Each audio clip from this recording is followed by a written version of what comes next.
question, what makes African and third world debt different from the American debt? Number one, America is never going to pay its debts. It doesn't have to. Its debts are in its own currency. We can simply print it. The African debt is not in its currency. The African debt is in US dollars.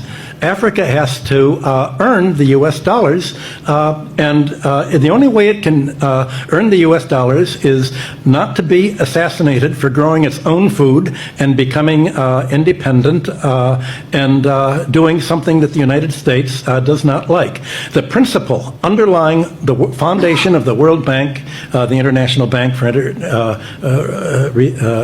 IBRD, research, the World Bank, is that no country should grow its own food. Africa and the third world should only grow export crops. When we did the structural adjustment program, when we were persuaded to devalue our currency every week for 32 years.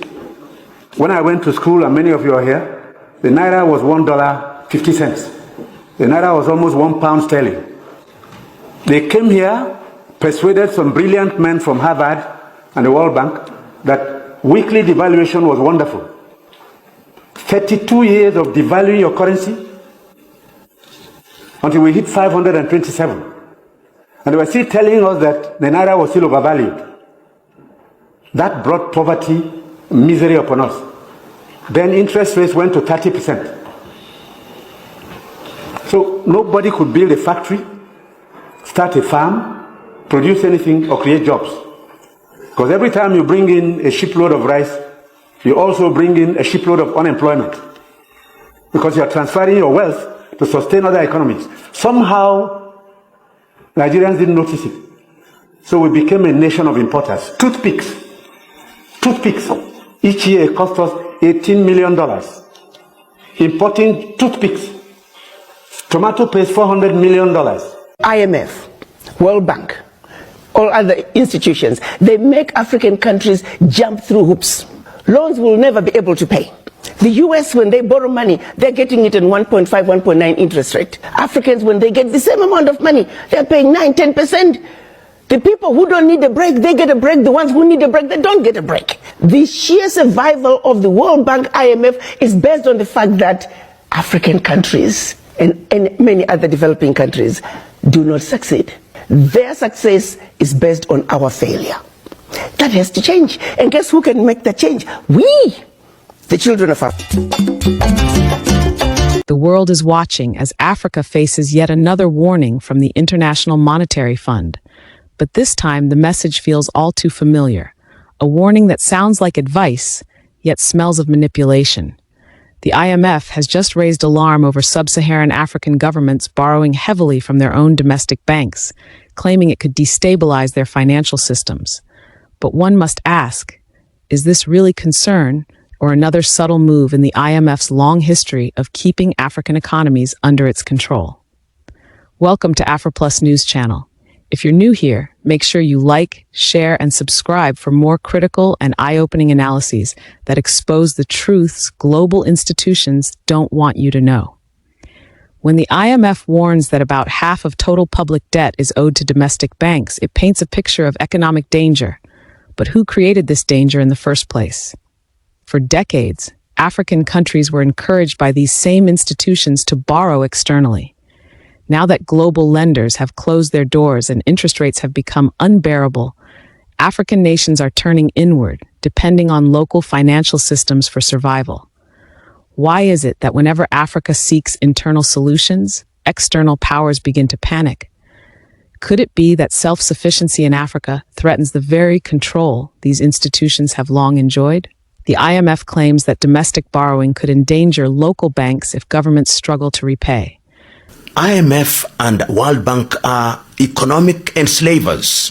What they are designed to do is to ensure that we are in a perpetual state of debt. You can never get out of IMF and Bretton Woods institutions, generally because they want to ensure that they control your economy, and when they control your economy, they control your politics. That as long as we are dependent on IMF and World Bank, our economies are simply going to be shadow economies of the American economy.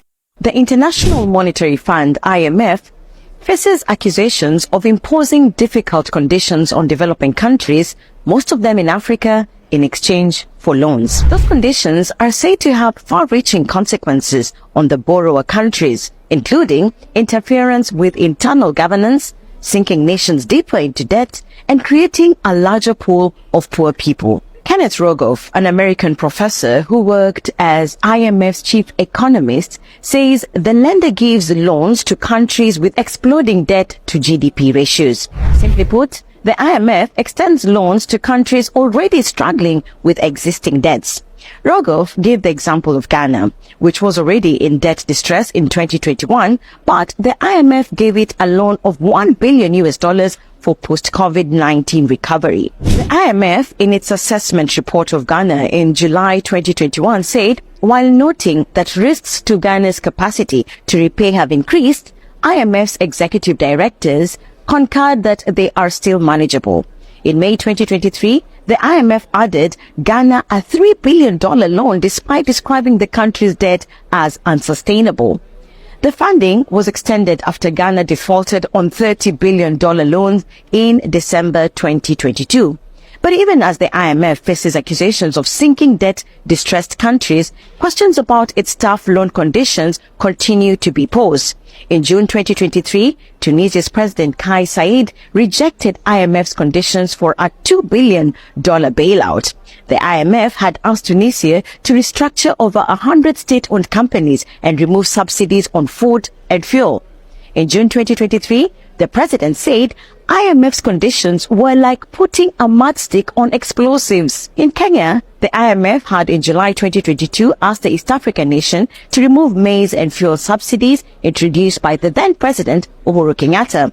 Upon assuming office in September 2022, President William Ruto removed the subsidies, saying they were an economic burden. In December that year, IMF approved Kenya's $450 million loan request. IMF says fossil fuel subsidies is the main reason for high carbon emissions and revenue shortage.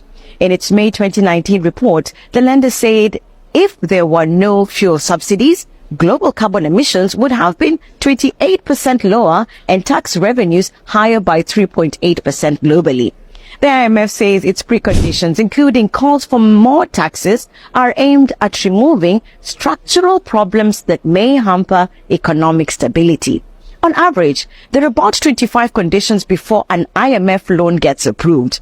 A study done by researchers from the universities of Cambridge and Oxford showed that between 1995 and 2014, the conditions IMF had imposed on 16 West African countries caused governments there to reduce healthcare budgets. The IMF extends two types of loans: a lending arrangement and an outright loan. A lending arrangement requires the borrower to meet conditions before getting a loan, while an outright loan does not have any preconditions. In the early 1980s, many African leaders took IMF and World Bank loans.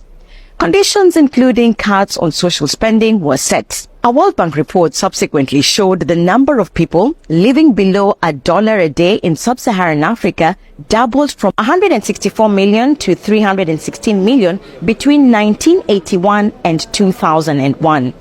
The IMF and the World Bank are controlled by $1 one vote, and most of the voting shares are held by wealthy nations. The US alone holds enough shares in the IMF to give it veto power. But is this a warning out of genuine concern, or a calculated reminder of who still holds the keys to Africa's financial destiny? African leaders are forced into a cruel choice: depend on global lenders and face new debt traps, or rely on domestic markets and face accusations of creating instability. Why does Africa always have to choose between two paths designed by outsiders? Shouldn't Africa be free to define its own economic direction? After years of being locked out of global capital markets, African countries are slowly returning to international bond markets. Yet, even this move is met with caution and fear, because the IMF's shadow looms over every decision. It's almost as if every step Africa takes toward independence is quickly met with discouragement. When African nations seek external funds, they're told they are too risky. When they turn to local solutions, they're told it's unsustainable. So what exactly does the IMF want? Does it want African economies to rise, or simply to remain forever dependent. Behind this constant warning lies a disturbing pattern, one where economic narratives are controlled to maintain global imbalance. Why does the IMF rarely issue such strong public warnings to Western nations with higher debt ratios? Why is Africa always singled out and treated like an economic experiment? These are questions that demand answers, and only through open dialogue can Africans begin to reclaim their narrative. When African leaders borrow domestically, they are at least circulating funds within their borders, strengthening local banks and supporting national growth. But instead of recognizing this as a step toward financial sovereignty, the IMF calls it a risk. Why is Africa's self-reliance always labeled as a danger? Could it be that true independence would mean the IMF loses influence and control? Let's not forget how many times IMF-imposed policies have worsened poverty across the continent. Structural adjustment programs in the 1980s and 1990s dismantled industries, destroyed local farming, and left millions unemployed. Today, history is repeating itself in a more subtle form. Instead of direct policy enforcement, the control comes through fear, through warnings, ratings, and predictions that shape how investors view Africa. Are these warnings truly meant to help, or are they weapons of economic intimidation? So you will never see the IMF and the World Bank take its own advice with its own investors. The major investors of the IMF and World Bank are the Western countries. They will never implement these policies like that in the Western countries. Never. They will never leave their people in abject record poverty in the name of opening up your markets to the world. Never. They will never do it. I've said this thing again. I challenge anybody, go and find me the product in America that is not subsidized. America subsidizes every single thing. I told somebody, even the shit that comes out of the ash of the white people in America is subsidized. They subsidize the company that takes the shit and recycles it to use it for different products. They subsidize that company. So they are subsidizing even shit. Everything is subsidized. Food, fuel, electricity, every single thing is subsidized. So why is it that when it comes to Nigeria, a country that has more people living below the poverty level than in the West, you will now recommend to them something that you don't recommend to your own countries to do? You will recommend it to us to lift up out of poverty. You will recommend that we continue because you want us to open up our markets for continued exploitation from Western entities. That's why. At a time when we are experiencing higher inflation than we've ever seen in the country, at a time when we are seeing more people living in abject poverty, we are seeing a complete dissolution of any middle class in Nigeria, you are recommending that you are still giving them money. We are seeing high cost of living, high cost of governance. You are still giving them loans. You are still pouring money into the system. And you are still saying, continue the reforms. Okay. That IMF and World... Each time the IMF issues such statements, international investors pull back, currencies fall, and local economies suffer. Who truly benefits from this cycle? Is it the people of Africa, or the global financial institutions that gain leverage when economies weaken? If the IMF genuinely wanted to help, why not promote fair trade, debt restructuring, or regional development programs led by Africans themselves? Why is the only advice always about cutting spending, increasing taxes, and taking more loans? As African nations begin to explore partnerships with Russia, China, and within the BRICS alliance, the IMF's tone becomes even more alarmist. Could it be that the rise of these new alliances threatens the dominance of Western-led financial systems? Why does every attempt by African nations to diversify their economic partnerships immediately attract negative forecasts from the IMF and World Bank? Is this coincidence or economic control disguised as caution? The IMF's so-called concern over domestic borrowing exposes a deeper truth. It fears losing its monopoly over Africa's development. By keeping African economies trapped in cycles of debt and dependency, The IMF ensures that every major financial decision must pass through its approval.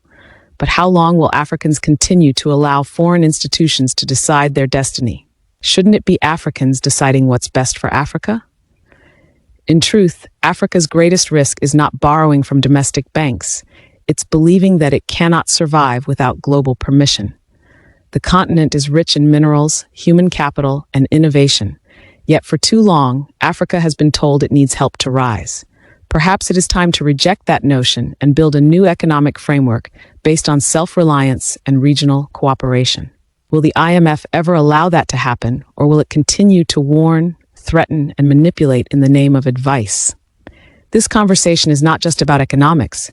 It's about freedom, financial freedom, political freedom, and intellectual freedom. Africa cannot be free if it continues to rely on institutions whose success depends on African failure. So the real question today is, who benefits when Africa remains in debt? To our viewers watching right now, what do you think about the IMF's latest warning?